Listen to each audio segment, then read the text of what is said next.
Hey guys, welcome back my YouTube channel Pratishtha academy. मैं Ashish sir आप सबके लिए डेली की तरह मैथ्स का टेस्ट लेकर आया हूं और मैथ्स के टेस्ट में आपको 10 क्वेश्चन मिलेंगे। 10 में से कितने सही हैं इसका कमेंट आप जरूर करेंगे। अगर आप चैनल पर नए आए हैं तो चैनल को सब्सक्राइब कर लीजिए, बेल आइकन टच कर लीजिए, वीडियो को शेयर कर दीजिए, लाइक करना ना भूलें। चलते हैं। और देखिए, एक चीज़ और बताना चाहूँगा आप सबसे कि अगर आप मेरे द्वारा डेली लाइव क्लास मैथ्स की 1 घंटे पढ़ना चाहते हैं, RS अग्रवाल पढ़ना चाहते हैं हमसे, डेली 1 घंटे की लाइव क्लास होती है, तो पर मंथ मैंने 100 रुपये फीस रखी है।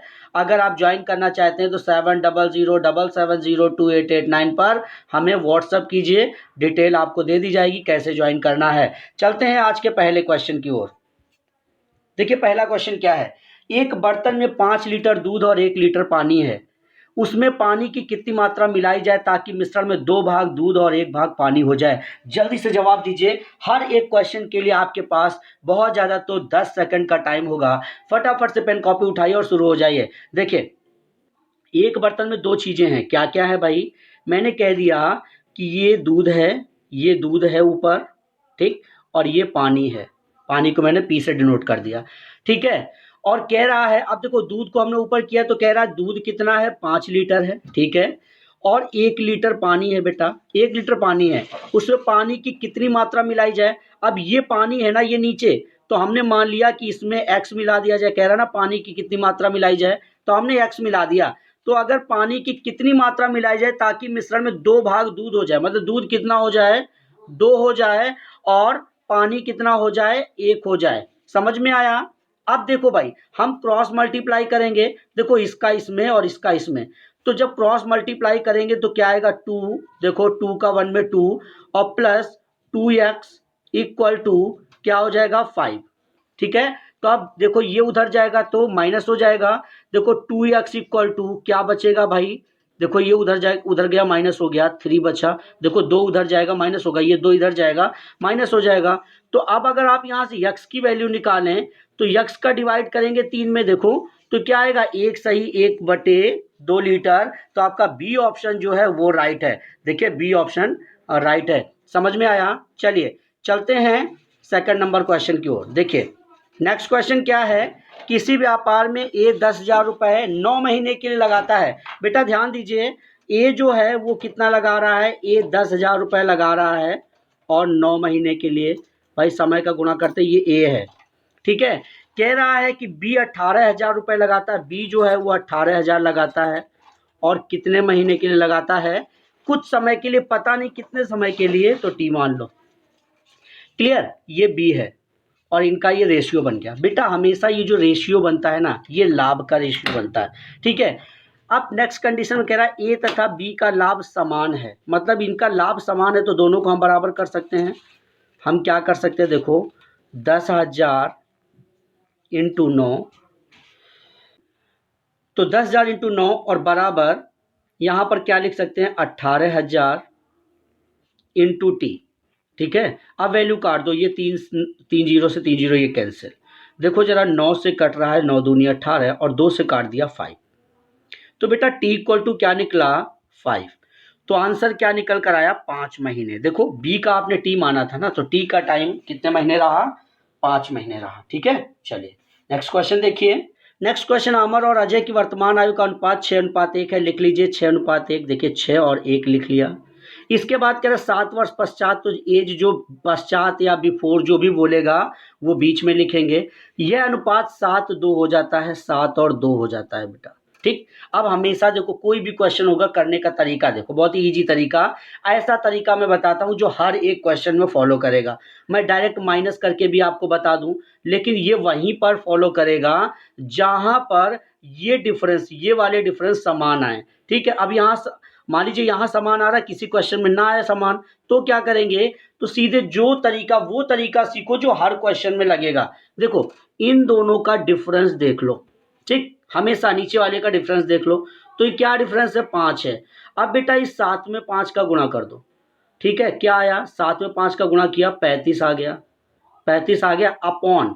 अब बेटा क्रॉस मल्टीप्लाई, देखो 6 का 2 में तो 6 दूनी 12 है, और माइनस 7 का 1 में तो 7 एकम 7। अब ये क्या निकल कर आया, 35/5। तो 5 से जब आप काटोगे तो 5 सते 35, मतलब 1 यूनिट का मान क्या निकला 7। अब जिसकी एज पूछ रहा उसके साथ गुणा कर दो, तो 7 का गुणा हम किसके साथ करेंगे, इसके साथ ना, क्यों भाई अजय की पूछ रहा है ना, तो अजय के साथ गुणा कर दो। और ये वर्तमान में गुणा, भाई वर्तमान पूछ रहा, वर्तमान में गुणा करेंगे, तो ये एज वर्तमान की है ये, ठीक है। 7 एकम 7, मतलब ऑप्शन नंबर बी सही है आपका। चलते हैं नेक्स्ट क्वेश्चन की ओर। देखिए नेक्स्ट क्वेश्चन क्या है। यदि 100 बिल्लियां 100 चूहों को 100 दिन में मारती हैं तो बताएं कि 4 बिल्लियां 4 चूहों को कितने दिन में मारेंगी।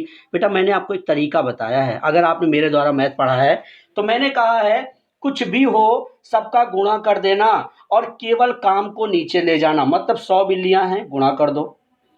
100 चूहों को, तो देखो चूहे मार रही हैं ना, तो ये काम है उनका कि 100 चूहे मार रही हैं, तो चूहों को नीचे कर दिया। 100 दिनों में मारती हैं तो दिन है तो 100 ऊपर, भाई केवल काम को नीचे रखना है, ठीक है। दूसरी कंडीशन में देखो क्या कह रहा है, 4 बिल्लियां, ये लीजिए 4 बिल्लियां, 4 चूहों को, तो चूहे नीचे जाएंगे, कितने दिनों में मारेंगी, क्वेश्चन मार्क लगा दो। 4 से 4 कैंसिल, 100 से 100 कैंसिल, क्या आ गया भाई 100 दिन। मतलब 4 बिल्लियां 4 चूहों को 100 दिन में मारेंगी, मतलब डी ऑप्शन इसका राइट है। समझ में आ रहा होगा आप लोगों को। चलते हैं नेक्स्ट क्वेश्चन की ओर। देखिए नेक्स्ट क्वेश्चन क्या है। यदि 20 पेंसिलों का लागत मूल्य 25 पेंसिलों के विक्रय मूल्य के बराबर, देखो ये लागत है, ठीक है, और ये विक्रय है।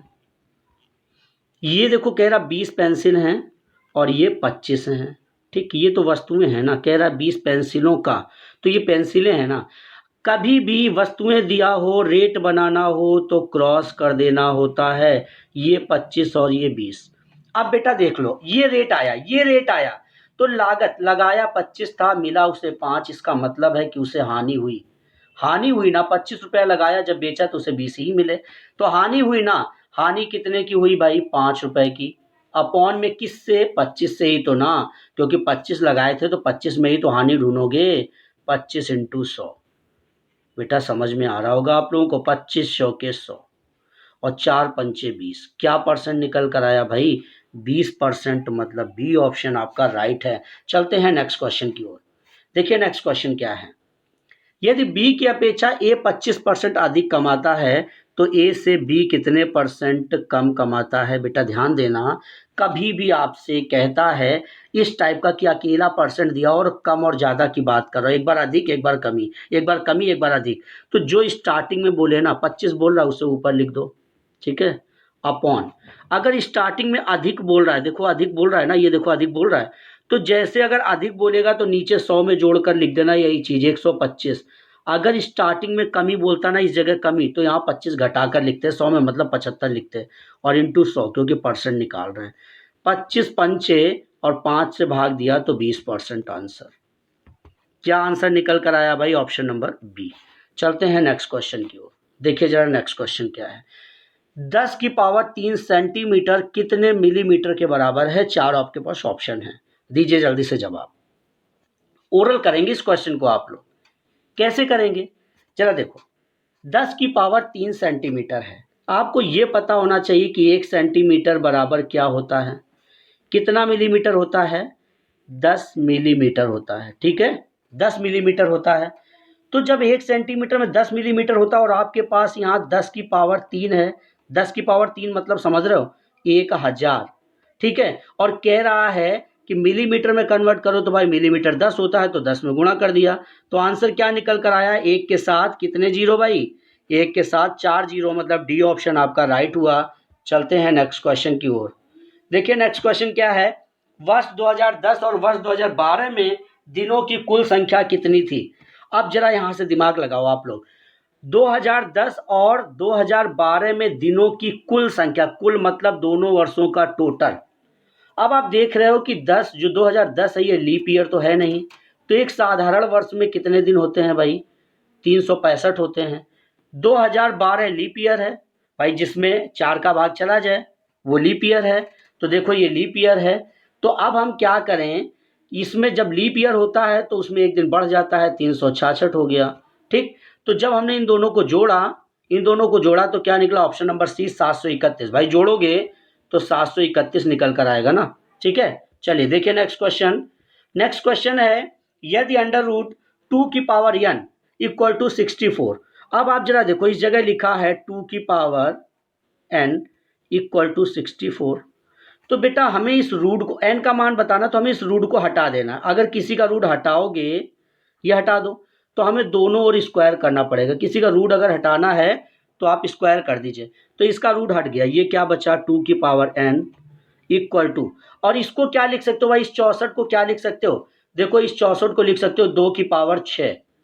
भाई 2 की पावर फैक्टर करोगे ना ऐसे करके, तो पता चल जाएगा, 2 से काटोगे 6 बार कटेगा, ठीक है। और पहले से 2 लिखा हुआ है ये ऊपर।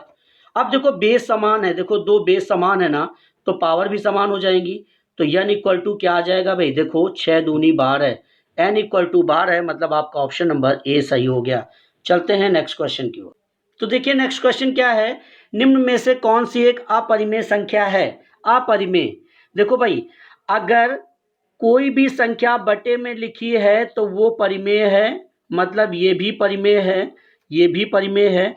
अब बात यहाँ आती है कि ये या ये कोई एक अपरिमेय है।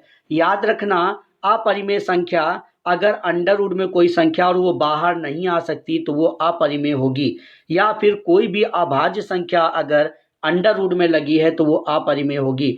तो इससे तो 12 निकल कर आ जाएगा बाहर, तो ये अपरिमेय नहीं है, ये क्या है, ये परिमेय है। मतलब यहाँ से अपरिमेय कौन सा होगा, ऑप्शन नंबर ए आपका राइट है। तो आज का टेस्ट यहीं पर कंप्लीट होता है। हम सब मिलेंगे एक अगले टॉपिक के साथ, अगले टेस्ट के साथ। अगर वीडियो अच्छी लगी तो आपसे उम्मीद कर सकता हूं कि आप वीडियो को शेयर करेंगे, लाइक करेंगे, और अगर चैनल पर नए आए हैं तो चैनल को सब्सक्राइब कर लीजिए, बेल आइकन टच कर लीजिए, क्योंकि डेली शाम को 5 बजे मैथ्स का टेस्ट मिलता है आपको। सुबह 5 बजे जीएस का टेस्ट मिलता है और सुबह 9 बजे साइंस का टेस्ट मिलता है।